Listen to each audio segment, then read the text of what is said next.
Bamboo shoot o labong plus fern fresh from Bourbon, hiniwang kalabasa mula sa hardin ni Ginoong Sandro Ribadio, sariwang gata ng niyog fresh from the neighborhood, hinimay-himay na pritong isda at tuyo, 3 pirasong mamula-mulang kamatis, dinikdik na luya at tinadtad na sibuyas Bombay, idagdag na natin ang sibuyas dahon ng tanglad at saka dinikdik na bawang o garlic. Ito ang mga pangunahing sangkap ng ating recipe for today's video mga padi. Magluluto tayo ng ginataang gulay. Simulan na natin ang pagluluto mga padi.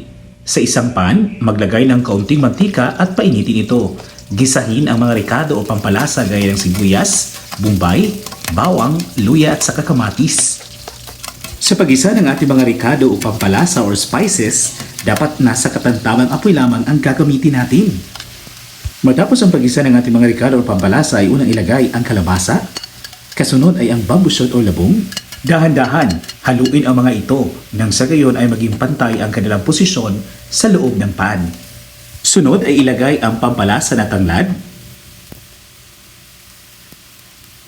Ibuhos ang pangalawang gata.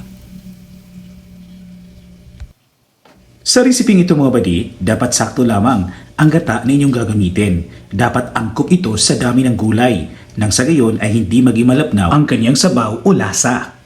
Idagdag na natin dyan ang ating black pepper o paminta. Pinatakan ko ng konting magic sarap. Optional lamang ito mga badi. Pwede ninyo itong gamitin, pwede rin namang hindi. Depende sa inyong panglasa. Hahayaan lang natin itong kumulo ng ilang mga minuto. Kasunod ay lagyan natin ng konting asin. Huwag nating masyadong damihan ng asin dahil maglalagay pa tayo dyan ng kinudkod o hinimay-himay na tuyo. At ito na nga, ibuhos na natin ang ating hinimay-himay na pritong isda at saka tuyo. Ito ang magsisilbing sahog natin para sa resiping ito. Ito nga pala ang resiping pang low carb. Pwede mo itong kainin na walang rice.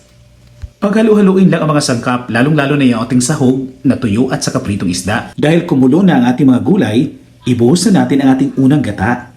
Paghalu-haluin lamang natin ito. Sunod ay panghuli natin ilagay dyan ang ating fern or pako. Nang sa gayon ay hindi masyadong malanta. Tandaan lamang natin mga badi, basta maglalagay tayo ng dahon sa mga sinabawang lulutuin natin o ginataan, dapat panghuli na natin itong ilagay. Binuhusan ko dyan ng kaunting asin kasi hindi ako satisfied sa unang lasa. Dinagdagan ko din ng kaunting brown sugar. O kaya na, kumulo na siya. Ibig sabihin, luto na ang ating ginataang gulay. So kukuha na tayo ngayon ng bowl at ilipat natin para tayo makapaghapunan na. O hayan, maninaw-nilaw ang ating ginataang gulay. Talagang napaka-dominante na ginamit nating kalabasa. Napaka-nutritious ng resiping ito. Ito nga lang pala ang mga gulay na available dito sa ref. Pwede pa ninyo itong dagdagan kung gusto ninyo. Pwede kayo maglagay dyan ng hipon kung ayaw ninyo ng hinimay-himay na isda o kaya tuyo. Pero dahil nga ito yung available sa ref, kaya goods na rin ito. Oh, subukan mo ang resiping ito. Pero bago yon, halina, kainan muna tayo.